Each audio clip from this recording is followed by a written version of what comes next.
কখনো শ্বেত কখনো পীত কখনো নীল লোহিত রে কখনো সে।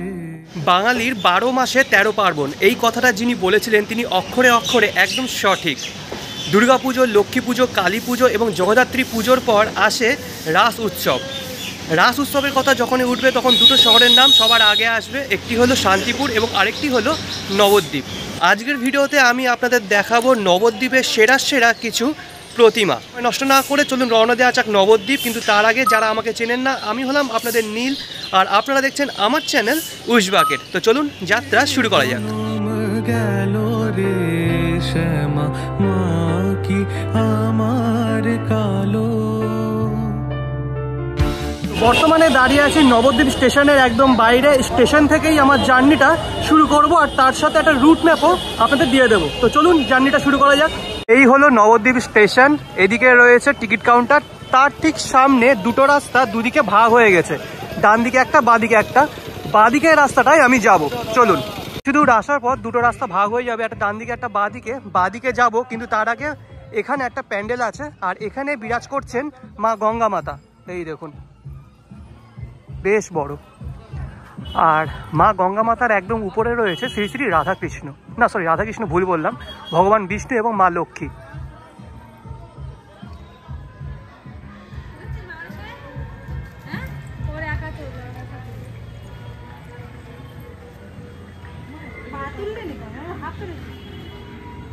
প্যান্ডেল থেকে বেরিয়ে বাঁদিকে যে রাস্তাটা চলে গেল, মানে পিছন দিকে যে রাস্তাটা চলে গেল, সেই রাস্তায় যাব। এখানে আছে আমার লিস্টে থাকা প্রথম পুজো মণ্ডপ, অর্থাৎ মা নবদুর্গা। চলে এসেছি আমার লিস্টে থাকা প্রথম পুজো মণ্ডপ বা প্রথম প্রতিমার একদম সামনে, যিনি হলেন শ্রী শ্রী নবদুর্গা মাতা। নবদুর্গা মাতার একটা বৈশিষ্ট্য হলো যে মায়ের এখানে 18খানা হাত, নিচের দিকে রয়েছে 2খানা অসুর দুদিকে, আর তিনি সিংহের উপর বিরাজ করছেন। এই দেখুন, আর মণ্ডপটাও বেশ বড় এবং নবদুর্গার যে প্রতিমা সেটিও কিন্তু বেশ বড়, আর পিছনে খুব সুন্দর একটা চালচিত্র আছে।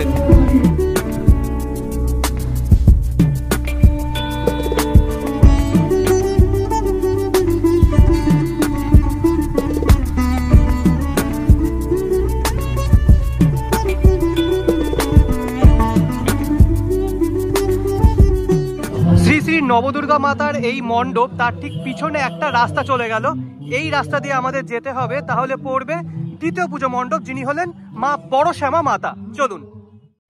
শ্রী শ্রী নবদুর্গা মাতার কাছ থেকে মাত্র 3 মিনিটের হাঁটা পথে আমি বর্তমানে চলে এসেছি নবদ্বীপে আরেক ঐতিহ্যবাহী মাতৃ প্রতিমা শ্রী শ্রী বড় শ্যামা মায়ের একদম সামনে। দেখতে পাচ্ছেন শ্রী শ্রী বড় শ্যামা মাতার যে হাইট মাতৃ প্রতিমা সেটি কিন্তু বেশ উঁচু, ঠিক আছে, আর মণ্ডপটিও বেশ বড়। মা বড় শ্যামার পুজো শুরু হয় 1718 খ্রিস্টাব্দে। মাতৃ প্রতিমার উচ্চতা প্রায় 29 ফুট। মায়ের প্রতিষ্ঠাতা ছিলেন শ্রী শ্রী গদাধর মহাশয়। প্রথমে এই পুজো পারিবারিক থাকলেও পরবর্তীকালে এই পুজো সর্বজনীন রূপ পায়। 1984 সালে 80,000 টাকা ব্যয় করে মায়ের এই মন্দির নির্মাণ করা হয়। শ্রী ভৃগুরামের 3 পুত্র শ্রী গদাধর মহাশয়, শ্রী কৃষ্ণনাম এবং শ্রী রামগোপাল। এই বংশের সদস্য ছাড়া বাইরের কোনো পুরোহিত দ্বারা পুজো করানোর কোনো নিয়ম নেই। এটি হলো শ্রী শ্রী বড় শ্যামা মাতার পুজো মণ্ডপ। তার ঠিক সামনের দিকে এখানে একটা বড় গেট রয়েছে, এই গেটটি হলো শ্রী শ্রী মেজ শ্যামা মায়ের পুজো মণ্ডপের রাস্তা। তো চলুন সামনের দিকে এগোই। সামনে দুপা হাঁটলে পড়বে মেজ শ্যামা মা, তার আগে এখানে রয়েছে শ্রী শ্রী গণেশ জননী মাতা। আর প্রতি বছর এরা মাতৃ প্রতিমা কিন্তু দুর্ধর্ষ করে। দেখতে পাচ্ছেন এক পাশে আছেন দেবাদিদেব মহাদেব, আরেক দিকে আছেন মা পার্বতী, আর ঠিক এ পাশে আছেন সিদ্ধিদাতা গণেশ ঠাকুর। অসম্ভব সুন্দর লাগছে, আর যে মাতৃ প্রতিমার হাইট সেটি কিন্তু বেশ উঁচু।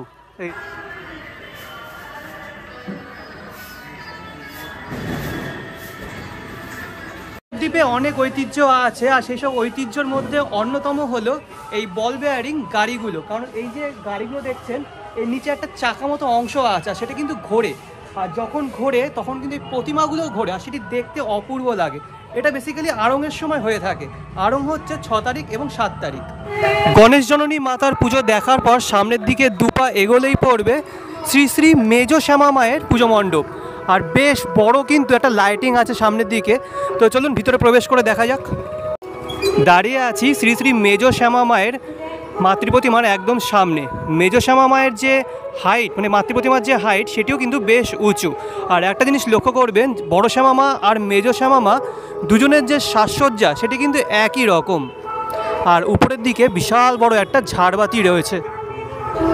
মেজ শ্যামা মায়ের প্রতিমা দর্শন করার পর আবার বেরিয়ে বাঁদিকে যে রাস্তা, এই রাস্তায় সোজা হাঁটতে থাকবো। মেজ শ্যামা মাকে দর্শন করে বাঁদিকে রাস্তায় 2 মিনিট মতো হাঁটলে সামনের দিকে দুটো রাস্তা দুদিকে ভাগ হয়ে যাবে, একটা ডান দিকে গেল, একটা বাঁদিকে গেল। বাঁদিকে রাস্তায় যাব, কিন্তু তার আগে এই মোড়ে আরও একটা পুজো আপনারা দর্শন করতে পারবেন। ইনি হলেন শ্রী শ্রী ভারত মাতা। এই দেখুন, হাতে রয়েছে তার ভারতের জাতীয় পতাকা, সিংহের ওপর তিনি বিরাজ করছেন। আর দুপাশে দুটো এরকম মূর্তি রয়েছে। হয়তো খুব সম্ভবত ইনি হলেন নেতাজি সুভাষচন্দ্র বসু, আর ইনি হলেন ভগৎ সিং। এই দেখুন, খুব সুন্দর। গলায় একটা গাঁদা ফুলের মালা রয়েছে বিশাল বড়, আর মায়ের মুখশ্রীও কিন্তু খুব সুন্দর। তো শ্রী শ্রী ভারত মাতাকে দর্শন করে সামনের দিকে ডান দিকে যে রাস্তাটা চলে গেল, সেই রাস্তা দিয়ে হাঁটলে পড়বে ছোট শ্যামা মা। বড় শ্যামা মা, মেজ শ্যামা মার পর এবার দাঁড়িয়ে আছি ছোট শ্যামা মায়ের একদম সামনে। বড় শ্যামা মা এবং মেজ শ্যামা মায়ের মতো ছোট শ্যামা মায়ের যে সাজসজ্জা সেটাও কিন্তু একই রকম। আর মায়ের হাইট বেশ উঁচু, তবে বড় শ্যামা মা এবং মেজ শ্যামা মায়ের থেকে একটু ছোট। এই দেখুন, একবার জুম করছি, মুখশ্রীটা একবার দেখে নিন। এই দেখুন, খুব সুন্দর। আর গলায় রয়েছে জবা ফুলের একটি মালা। আচ্ছা, এই মণ্ডপের ঠিক পাশে একটা ঐতিহাসিক মন্দিরও আছে। মন্দিরের আকারটি ছোট, কিন্তু মাহাত্ম্যর দিক থেকে অনেকটাই বড়। জানা যায় যে শ্রী চৈতন্য মহাপ্রভু এই রাস্তা দিয়ে যাওয়ার সময় এই মন্দিরেই নাকি তিনি বিশ্রাম নিয়েছিলেন।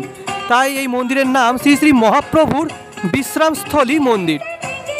ছোট শ্যামা মাকে দর্শন করে এই যে পুজো মণ্ডপ দেখছেন, তার বাঁদিকে যে রাস্তাটা চলে গেল, এই রাস্তায় আমি আমার যাত্রাটা আবার শুরু করব। ছোট শ্যামা মা দর্শন করে বাঁদিকে দুপা আসলে পড়বে শ্রী শ্রী হরগৌরী মাতা। এই দেখুন, আর এখানে কিন্তু একই শরীরে দেবাদিদেব মহাদেব এবং মা পার্বতী বিরাজ করছেন। এই প্রতিমা কিন্তু দারুণ প্রতিমা। তো নবদ্বীপে আসলে আপনি এরকম নানান ধরনের প্রতিমা দর্শন করতে পারবেন এই রাসের সময়। আর এপাশে আছেন দেবাদিদেব মহাদেব এবং এপাশে আছেন মা পার্বতী। আর এরকম একটা উঁচু বেদির উপর তারা বিরাজ করছেন। নিচে মা পার্বতীর বাহন সিংহ আছে, আর এপাশে আছে নন্দী মহারাজ।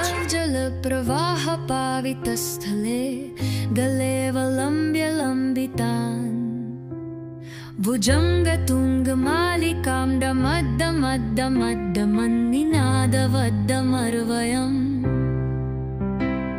चकार छन्दताण्डवं तनोतु नः शिव। গৌরী মাতা দেখে আসার পর সামনের দিকে দুটো রাস্তা আবার ভাগ হয়ে যাবে, একটা বাঁদিকে একটা ডান দিকে।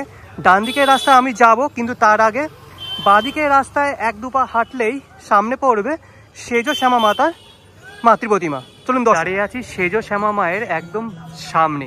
আর সেজ শ্যামা মায়ের যে সাজসজ্জা সেটি কিন্তু বাকি 3 মায়ের থেকে একটু আলাদা।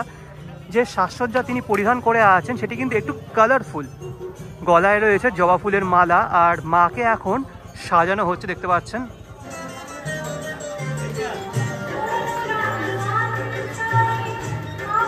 শ্যামা মাকে দর্শন করে আবার চলে আসলাম মেন রোডে। এবার এখান থেকে বাঁদিকে যাব। ডান দিকে ছিল হরগৌরী মাতা, আর এখানে আরেক মাতৃ প্রতিমা আছে যাকে আপনাদের অবশ্যই দর্শন করতে হবে। চলো, নবদ্বীপে আসলে আপনি প্রতি মুহূর্তে একটা করে মাতৃ প্রতিমা দর্শন করতে পারবেন। প্রচুর পুজো হয়ে থাকে এই রাসের সময়। দেখুন, এখানে একটা ঠাকুর নিয়ে যাওয়া হচ্ছে।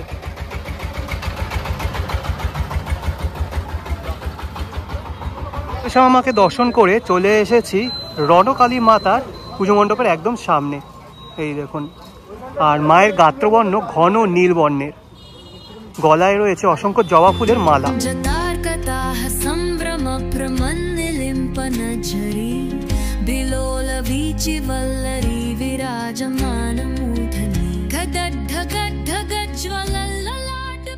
রণকালী মাতা দর্শন করার পর এই রাস্তায় সামনের দিকে 3 থেকে 4 মিনিট হাঁটলে রাস্তার ঠিক পাশেই পড়বে শ্রী শ্রী এলানিয়া মাতার পুজো মণ্ডপ বা মাতৃ প্রতিমা। চলুন সামনের দিকে যাওয়া যাক। প্রবেশ করতেই যে গেটটি আছে সেই গেটে লেখা রয়েছে নবদ্বীপের সর্বপ্রথম রাস পুজো, এই যে। আর এই হলো তাদের পুজো মণ্ডপটি। আর এই মায়ের পুজো নিয়ে একটা ইতিহাস আছে, সেই ইতিহাসটা আপনাদের বলে দিই চলুন। নবদ্বীপের রাস উৎসবের ইতিহাসে এলানিয়া কালী এক বিশিষ্ট ও প্রাচীনতম শক্তিস্বরূপ। প্রথমে এই পুজো পারিবারিক দেবী হিসাবে পূজিতা হলেও সময়ের সাথে সাথে এই পুজো হয়ে ওঠে সর্বজনীন। 1728 খ্রিস্টাব্দে শ্রী শ্রী ভিগুরাম মহাশয় গঙ্গার তীরে পঞ্চমুণ্ডির আসন স্থাপন করে কালী সাধনায় মগ্ন হন। সেই সময় কোনো মূর্তি ছিল না, তার সাধনা ছিল মূলত নিরাকার তন্ত্রভিত্তিক। কিন্তু পরবর্তী সময় রাজপণ্ডিত শঙ্করনাথ তর্কবাগীশ নদিয়ার রাজা কৃষ্ণচন্দ্রের অনুপ্রেরণায় আনুমানিক 1753 থেকে 1756 সালের মধ্যে মূর্তি নির্মাণ করেন এবং রাস পূর্ণিমায় পুজো করেন। সেই সময় পণ্ডিত ভিগুরাম মহাশয় নিজেই পুজোর পৌরোহিত্য করেন। এভাবেই প্রতিষ্ঠিত হয় মা এলানিয়া কালী। এই প্রতিমা নবদ্বীপ রাসে সম্ভবত একমাত্র কালী মূর্তি যা আজও পঞ্চমুণ্ডি আসনের উপর আরাধিতা হন। শ্রী এলানিয়া মাতাকে দর্শন করে এই পিচের রাস্তা ধরে ডান দিকে দুপা আসলে এই মেন রোডের ঠিক বাঁ দিকে আরও একটা ছোট পিচের রাস্তা পড়বে। এই রাস্তা দিয়ে আমাদের যেতে হবে। এদিকে রয়েছে মা মুক্তকেশী মাতা। একটা জিনিস আপনারা খেয়াল করবেন, রাসযাত্রার সময় বা রাস উৎসবের সময় যখন গোটা বাংলা মেতে থাকে শ্রী শ্রী রাধাকৃষ্ণ বা ভগবান বিষ্ণুর আরাধনায়, সেখানে নবদ্বীপ মেতে থাকে শাক্ত দেবদেবীর আরাধনায়। এর পিছনে কিন্তু একটা ইতিহাস আছে, একটা কাহিনী আছে। সেটা হলো শ্রী চৈতন্য মহাপ্রভু যখন ধর্ম প্রচার করতে শুরু করলেন তখন বৈষ্ণব ধর্ম খুব বড়সড়ভাবে প্রচার পেতে থাকে। আর এই সময় শাক্ত ধর্মের প্রভাব কিছুটা কমে যায়। তো শাক্ত ধর্মের যারা উপাসকরা ছিলেন তারা মহারাজা কৃষ্ণচন্দ্রের কাছে গেলেন এবং মহারাজা কৃষ্ণচন্দ্র বললেন যে রাসযাত্রার সময় বা রাসের সময় নবদ্বীপে শাক্ত দেবদেবীর পুজো করা হোক। তো এইভাবেই কিন্তু নবদ্বীপে রাসের সময় শাক্ত দেবদেবীর আরাধনা বেশি দেখা যায়। এবার এটা আমি জানতে পেরেছি, যারা নবদ্বীপ থেকে দেখছেন তারা অবশ্যই কমেন্ট করে জানাবেন যে এটি আসল কাহিনী কি না। যদি ভুল হয়ে থাকে তার জন্য আমি ক্ষমা পাচ্ছি। দিয়ে আমি আসলাম, এসে এখানে একটা চৌমাথা পড়বে। এই চৌমাথার ডান দিকেই পুজো হয়ে থাকে মা মুক্তকেশী মায়ের। এই দেখুন, তো দাঁড়িয়ে আছি শ্রী শ্রী মুক্তকেশী মাতার মাতৃ প্রতিমার একদম সামনে। মাতৃ প্রতিমার উচ্চতা বেশ উঁচু আর খুব সুন্দর সাজসজ্জায় তিনি বিরাজ করছেন। মায়ের গাত্রবর্ণ ঘন নীল বর্ণের। আর মা এখানে চতুর্ভুজা, এক হাতে রয়েছে খড়গ, এক হাতে রয়েছে নরমুণ্ড, এক হাতে তিনি বর প্রদান করছেন এবং আরেক হাতে রয়েছে মিষ্টান্ন। এই যে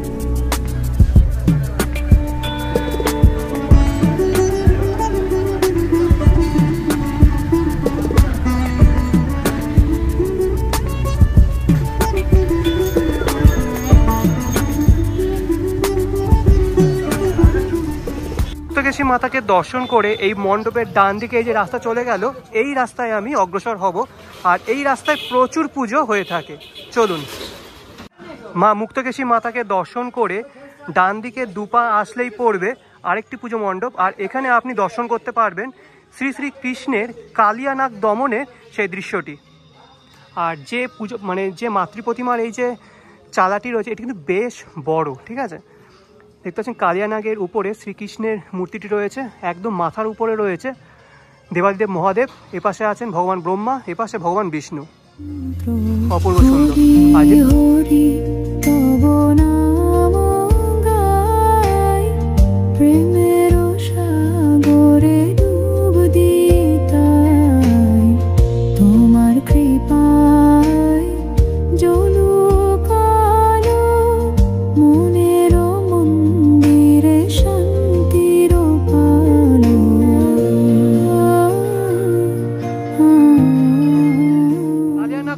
যে পুজো মণ্ডপ সেটি দর্শন করে একই রাস্তায় আরেকটি যদি এগোন তাহলে পড়বে নবদ্বীপে আরেকটি ঐতিহ্যবাহী পুজো, যেটি হলো মা ভদ্রকালীর পুজো। চলুন, বর্তমানে দাঁড়িয়ে আছি শ্রী শ্রী মা ভদ্রকালী মায়ের একদম সামনে। আর মায়ের উচ্চতা বেশ উঁচু, ঠিক আছে, বিশাল উঁচু। আর এখানে একটা জিনিস লক্ষ্য করবেন, সামনেই আছেন শ্রীরাম শ্রী লক্ষ্মণ। আর পুরো বেদিটি মাথায় নিয়ে করে রেখেছেন শ্রী শ্রী হনুমান, এই যে। আর অনেক দেবদেবী আছে, এপাশে আছেন মা লক্ষ্মী, এপাশে আছেন মা সরস্বতী, নিচে আছে অসুর, সিংহের মানে মা দুর্গার বাহন সিংহ। আর মায়ের মুখশ্রী একবার দেখুন, মায়ের গাত্রবর্ণ হলুদ বর্ণের, অপূর্ব মুখশ্রী। আর এই মায়ের যে মাতৃপ্রতিমা তার পিছনে একটা ইতিহাস আছে, সেই ইতিহাসটা আপনাদের বলে দিই চলুন। নবদ্বীপের শাক্তরাস উৎসবে মা ভদ্রকালীর আরাধনা 400 বছরেরও বেশি সময় ধরে চলে আসছে। বাল্মীকি রামায়ণ অনুযায়ী পাতালপুরীর রাক্ষসরাজ মহিরাবণের আরাধ্যা দেবী হলেন মা ভদ্রকালী। মহিরাবণ শ্রীরাম ও লক্ষ্মণকে পাতালে নিয়ে যায় দেবীর সামনে বলি দেওয়ার জন্য, কিন্তু রামভক্ত হনুমান মহিরাবণকে বধ করে শ্রীরাম ও লক্ষ্মণকে উদ্ধার করেন। শ্রীরামের নির্দেশে প্রভু হনুমান মহিরাবণের দেবী মা ভদ্রকালীকে মর্তালোকে নিয়ে আসেন এবং ক্ষীরগ্রামে প্রতিষ্ঠা করেন। নবদ্বীপের শাক্তরাস উৎসবে মাকে এই রূপেই পুজো করা হয়।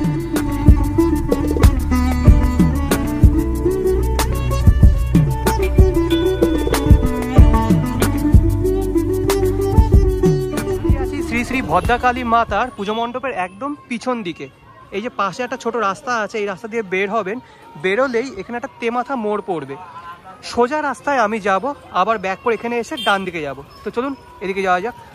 এখন যে মাতৃপ্রতিমা আপনাদের দর্শন করাবো, এই মাতৃপ্রতিমা আপনাদের দারুণ লাগবে এটা আমি বিশ্বাস রাখছি, কারণ এই মাতৃপ্রতিমা পার্সোনালি আমার খুব সুন্দর লাগে। একসাথে প্রচুর দেবদেবী আপনি দর্শন করতে পারবেন এই পুজো মণ্ডপে। চলুন দর্শন করে দিচ্ছি। দাঁড়িয়ে আছি শ্রী শ্রী দেবী গোষ্ঠ মাতা মাতৃপ্রতিমার একদম সামনে। আর এখানে বলতে পারেন যে শাক্ত এবং বৈষ্ণব ধর্মের একটা মিলন ক্ষেত্র। দেবী গোষ্ঠমাতা এখানে কোলে করে নিয়ে রেখেছেন গোপাল ঠাকুরকে, এই যে দেখুন। তার এক পাশে আছেন মা লক্ষ্মী, এক পাশে আছেন মা সরস্বতী। শুধু তাই নয়, নিচের দিকে যদি খেয়াল করেন সেখানে দেবাদিদেব মহাদেব, ভগবান বিষ্ণু, ব্রহ্মা সকলেই আছেন। আর তার নিচে আর একদম এপাশে আছেন ধর্মরাজ।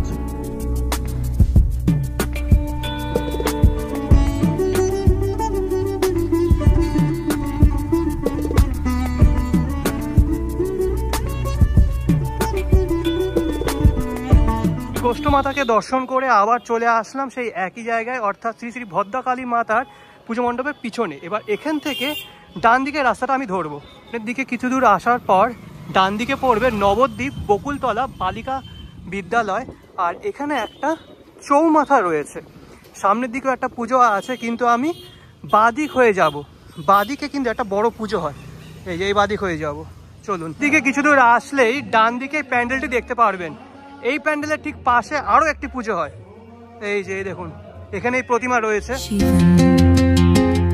जतार कथाः संभ्रम प्रमन्निलिम्पनझरी बिलोल वीचिवल्लरी विराजमानमूर्धनि गदद्धगद्धगज्ज्वलल्ललाट। বর্তমানে দাঁড়িয়ে আছি নবদ্বীপের নন্দীপাড়া মা মহিষমর্দিনী মাতার মাতৃপ্রতিমার একদম সামনে। আর সামনে যে মাতৃপ্রতিমা দেখছেন এটি কিন্তু বেশ উঁচু, ঠিক আছে, বেশ উঁচু। দেখুন মায়ের গাত্রবর্ণ ঘন হলুদ বর্ণের। মায়ের সামনে আছে অসুর, আর তিনি তার বাহন সিংহের উপর বিরাজ করছেন।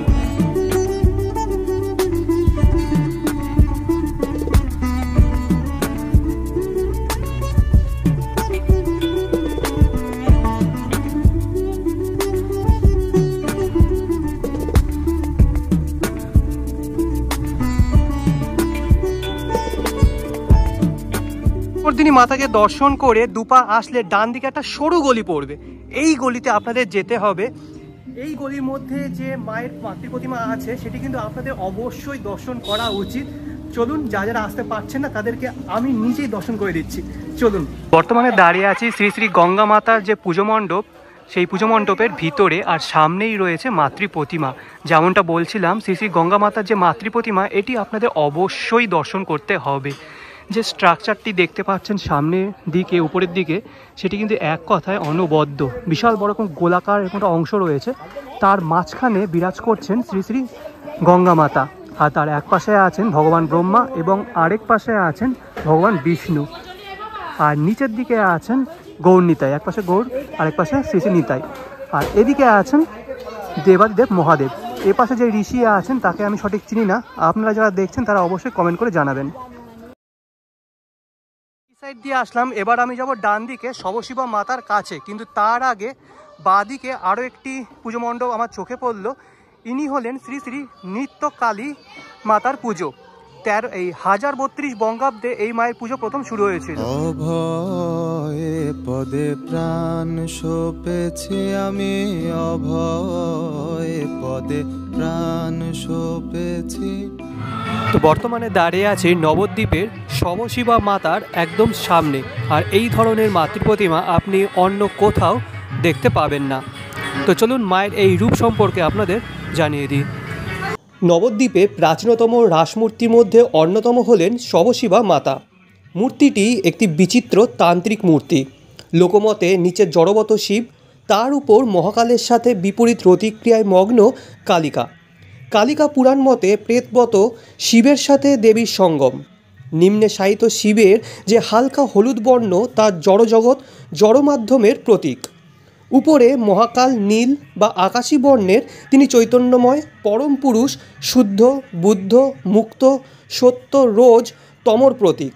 এবং তার উপরে দেবী কালী সৃষ্টির আনন্দে মত্ত। এটাই তন্ত্রে কালীর আদি রূপ। কালিকা সময়ের দেবী, কালের দেবী। খণ্ডিত কাল যেমন বিক্ষুব্ধ, বিপরীতে মহাকাল তেমনই শান্ত ও সমাহিত। অথচ সেই মহাকালের উপরেই কালের পদচারণা। তাই তিনি তার অস্থির অশান্ত পদক্ষেপে লজ্জিত হয়ে জিভ কেটেছেন। কল্যাণ কুমার দাশগুপ্ত এই মূর্তি সম্পর্কে তার গবেষণাধর্মী বইয়ে লিখেছেন, কালীতন্ত্র অনুসারে শিব শবের মতো হয়ে পড়েছিলেন, তাই দেবী তার সঙ্গে বিপরীত রতি করেছিলেন। তবে এই রতিক্রিয়া কাম বাসনার জন্য না, কাম বর্জিত ভালোবাসা, নতুন সৃষ্টির জন্যেই।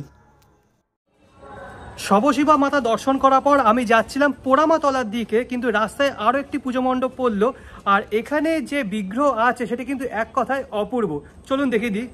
তো সামনেই রয়েছে অপূর্ব প্রতিমা, আর মাঝখানে দেখতে পাচ্ছেন শ্রী চৈতন্য মহাপ্রভুর যে ষড়ভুজ অবতার, সেটি কিন্তু এখানে নির্মাণ করা হয়েছে। ডান পাশে আছেন শ্রীকৃষ্ণ এবং রাধিকা, আর এপাশে আছেন শ্রী রাম এবং মা সীতা। আর যে বেদিটি তার একদম উপরে রয়েছে প্রভু জগন্নাথ দেবের চিত্র। হরি হরি তব নাম গাই, প্রেমের সাগরে ডুব দিতাই, তোমার কৃপা। সামনে কিছু দূর গেলেই পড়বে পোড়ামাতলা, কিন্তু তার আগে পৌরসভার এই যে অস্থায়ী মঞ্চ, তার ঠিক অপোজিটে আরেকটি পুজো হয়ে থাকে। এটি হলো মা ডুমুরেশ্বরীর পুজো। বিশাল বড় হয় কিন্তু, এই যে, এবং দুটো বিল্ডিং, তার ঠিক মাঝখানে বিশাল বড় একটা জায়গা আছে, এখানেই পুজোটা হয়ে থাকে। এই আছি শ্রী শ্রী মা ডুমুরেশ্বরী মাতার মাতৃপ্রতিমার একদম সামনে। বিশাল উঁচু এই মাতৃপ্রতিমা, আর সামনে লেখা আছে স্থাপিত আনুমানিক 1872 সাল। তাহলে বুঝতেই পারছেন কত প্রাচীন এই পুজোটা। আর মায়ের যে বাহন সিংহ, সেটি দেখতে পাচ্ছেন ঘটকরূপী সিংহ, সাদা বর্ণের। ডুমুরেশ্বরী মাতাকে দর্শন করে এগোচ্ছিলাম মা পোড়ামাতলার দিকে। তার আগে রাস্তার ঠিক পাশে বিশাল বড় এক মাতৃপ্রতিমা দর্শন হয়ে গেল। ইনি হলেন মা রণকালী। মায়ের যে হাইট সেটি কিন্তু বেশ উঁচু। সামনে কিছু দাদা কাজ করছেন দেখতে পাচ্ছেন, তাদের আকার দেখেই মাতৃপ্রতিমার উচ্চতার কথা আপনি বুঝতে পারবেন। পদতলে আছেন শ্বেতবর্ণের মহাদেব, আর মায়ের দুপাশে আছেন ডাকিনী যোগিনী। আর মায়ের মুখশ্রীটা একবার দেখুন, একভাবে তাকিয়ে আছেন তার ভক্তদের দিকে।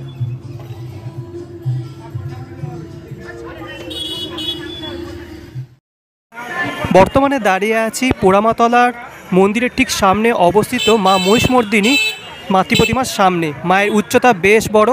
সামনে কিছু ভক্ত দাঁড়িয়ে আছে, তাদের আকার কি ছোট লাগছে মায়ের সামনে। আর মায়ের সাজসজ্জা এখানে পুরোপুরি সোনালী বর্ণের।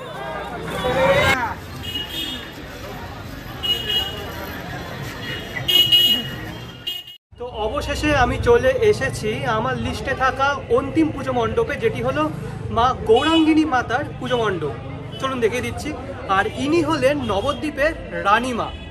পৌরাণিক মতে বাংলার আরাধ্যা দেবী মহিষাসুর মর্দিনী গৌরাঙ্গিনী মাতা রূপে সমগ্র জগৎবাসী ও দেবকুলকে অভয় প্রদান করেন। স্বয়ং দেবতারা এই রূপে তার আরাধনা করেছিলেন। দেবী অনন্ত বৈষ্ণবী শক্তির আধারভূতা। তিনি প্রবল পরাক্রমশালী।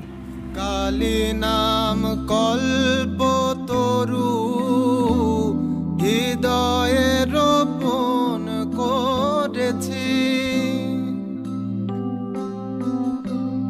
কালী নাম কল্পতরু। ঠিক করেছিলাম 20টি মাতৃপ্রতিমা আপনাদের দর্শন করাবো, কিন্তু 20টির বেশি মাতৃপ্রতিমা আপনাদের দর্শন করালাম। তাই 22 থেকে 23টা মতো মাতৃপ্রতিমা লিস্টে রেখেছি। তো কেমন লাগলো ভিডিওটি অবশ্যই কমেন্ট বক্সে কমেন্ট করে জানাবেন। যদি ভালো লেগে থাকে তাহলে অবশ্যই লাইক, কমেন্ট, শেয়ার এবং সাবস্ক্রাইব করতে ভুলবেন না। দেখা হচ্ছে পরবর্তী কোনো এক ভিডিওতে। আজকে ভালো থাকবেন, সুস্থ থাকবেন। আজকের জন্য বিদায়।